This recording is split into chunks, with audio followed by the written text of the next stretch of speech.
umaga po sa ating lahat. Umulan, bumagyo, maraming salamat po at tayo ay nagkakasama-sama rito dahil naniniwala ba tayo na dapat ipatupad yung 85 aumento sa sweldo? Naniniwala ba tayo na hindi lang dapat Metro Manila kundi buong bansa ang may aumento sa sweldo?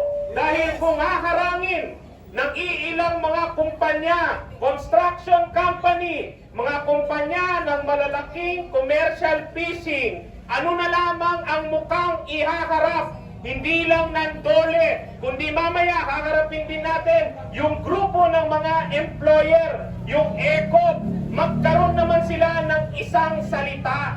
Hindi pwedeng nire-respeto nila yung batas na nagtatakda ng sahod, pero hindi din nila kinokondina yung kanilang mga kauri na binabaluktot, binabali, nilalabag yung mismong batas na ginagalang natin.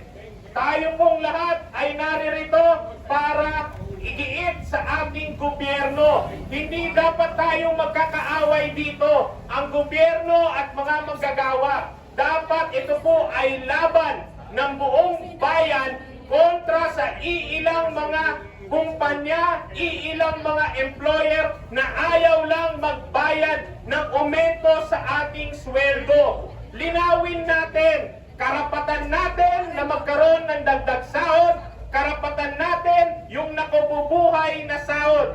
Kaya sama-sama po tayo, wala pong aalis rito hanggat makuha natin ang commitment ng mismong DOLE Secretary Francis Tolentino na hindi lamang igigiit na ibasura na yung mga TRO at mga kaso, na hindi lamang igigiit na ibasura na yung mga walang kwenta, walang batayang petition, kundi sisiguraduhin din natin lahat ng humarang, sino man sila, dapat panagutin silang lahat, may pananagutan sila sa bawat manggagawa at pamilyang Pilipino. Tuloy lamang po yung laban natin mga manggagawa. Maraming salamat po.